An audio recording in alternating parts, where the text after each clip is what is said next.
கிறிஸ்துவுக்குள் பிரியமான தேவனுடைய பிள்ளைகளே, இந்த நல்ல காலை நேரத்தில் உங்களை சந்திப்பதில் நான் மகிழ்ச்சி அடைகிறேன். இன்று உங்களோடு நான் பேச விரும்புகிற காரியம் நீதிமொழிகளின் புஸ்தகம் 24வது அதிகாரம் 16வது வசனம்.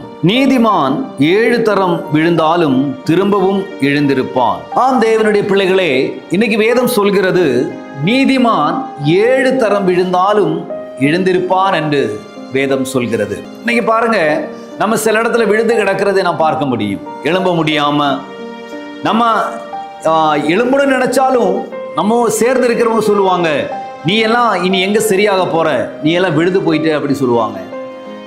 நீ நிறைய இடத்துல தோல்வி அடைஞ்சிட்ட, இனி எல்லாம் முன்னால வர முடியாதுன்னு சொல்லுவாங்க. இன்னைக்கு நீ நிறைய இடத்துல உன் வாழ்க்கையில நீ தவறி போயிட்ட, இனி உன் வாழ்க்கை ஒரு நாள் சரியாகாதுன்னு சொல்லுவாங்க. எங்கேயெல்லாமோ நாம் தோற்று போனவர்களாக நிற்கிறோம், எங்கேயெல்லாமோ நாம் உடைந்து போனவர்களாக நிற்கிறோம். ஆனா நம்மை சார்ந்திருக்கிறவங்க சொல்றாங்க, இதுதான் இனி முன்னால வர முடியாது அப்படிங்க.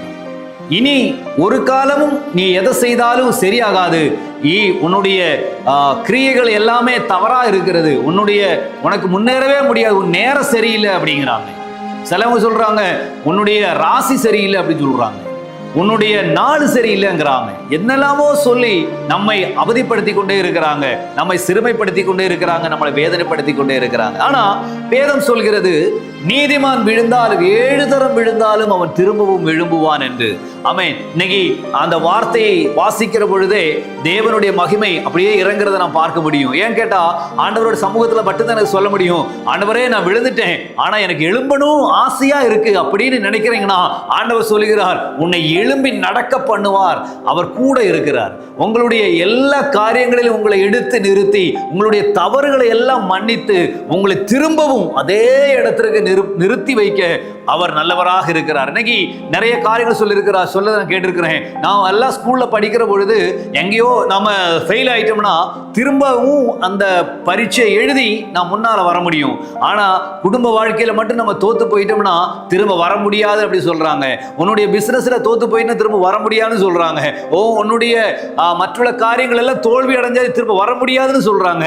ஆனா ஆண்டவர் சொல்கிறார், எந்த இடத்துல இருந்தாலும் சரி, நீதிமான் 7 தரம் விழுந்தாலும், 1 அல்ல 2 அல்ல 7 தரம் விழுந்தாலும் அவன் எழும்புவான் என்று வேதம் சொல்கிறது. இன்னைக்கு எங்க நீ விழுந்திருக்கிறன்னு மட்டும் தெரிஞ்சு அந்த தேவனுடைய பாதத்துல வந்துட்டப்பா, இந்த இடத்துல என்னுடைய குறைகள் இருக்கு என்று நீங்க சொல்ல விரும்புவீங்களா? ஆனா ஆண்டவர் சொல்கிறார், உன்னை திரும்பவும் அதே இடத்துல எடுத்து நிறுத்தி, உன்னை யாரெல்லாம் அவமதித்தாங்களோ, யாரெல்லாம் நீ விழுந்துட்டே அப்படி சொன்னாங்களோ, அந்த இடத்துல உன்னை நிறுத்தும்படி கர்த்தர் உண்மை உள்ளவராக இருக்கிறார்.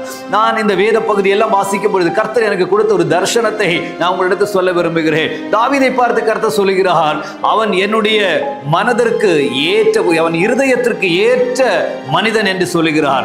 ஆமென். நான் அதை நினைக்கும் போது எந்த இடத்துல ஆண்டவர் அப்படி சொல்றாருன்னா, தாவீது எங்கெல்லாம் தவறு பண்ணினாலும் சரி, அவன் தேவனுடைய சமூகத்துல போகும் பொழுது அவனுடைய இதயம் கசந்து அழுது தேவனிடத்தில் மண்டாடுவதை நாம் பார்க்க முடியும். அதை பார்த்து ஆண்டவர் சொல்லுகிறார், அந்த மண்டாடுகிற இதயத்தை பார்த்து கர்த்தர் சொல்லுகிறார், அவனை ஏற்ற மனிதன் என்று.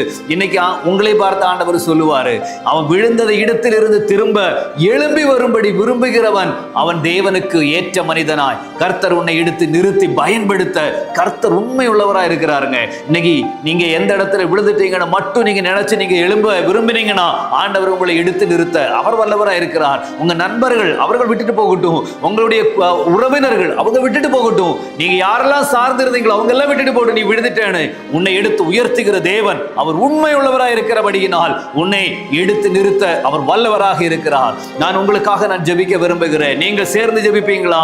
எங்க நல்ல ஆண்டவரே, இந்த பிள்ளைகளுக்காக நான் ஜெபிக்கிறேன். ஆண்டவரே, இந்த காலை நேரத்தில் இந்த வார்த்தையை உமது பிள்ளைகளுக்கு நான் பகிர்ந்து கொடுக்கும் பொழுது தேவனுடைய மகிமையினால் இவர்கள் வீழ்ந்த இடத்தில் எழும்பி திரும்பவும் நிற்க செய்யும்படிக்காய், ஆண்டவரை தொழிலிருந்து விழுந்திருக்கலாம், ஆண்டவரை எடுத்து நிறுத்துங்க. வாழ்க்கையில தவறி இருக்கலாம், ஆண்டவரை எடுத்து பயன்படுத்துங்க. எந்த இடத்தில் இவர்கள் தோல்வி அடைந்தார்களோ அந்த இடத்துல கர்த்தர் வெற்றி பெற செய்யும்படிக்காய் உமது பிள்ளைகளை நான் ஆசீர்வதித்து நான் ஜெபிக்கிறேன். நீங்க அப்படியே செய்வதற்காக நன்றி. இயேசுவின் நாமத்தில் எங்கள் பிதாவே, ஆமென், ஆமென். கர்த்தர் உங்களை ஆசீர்வதிப்பார்.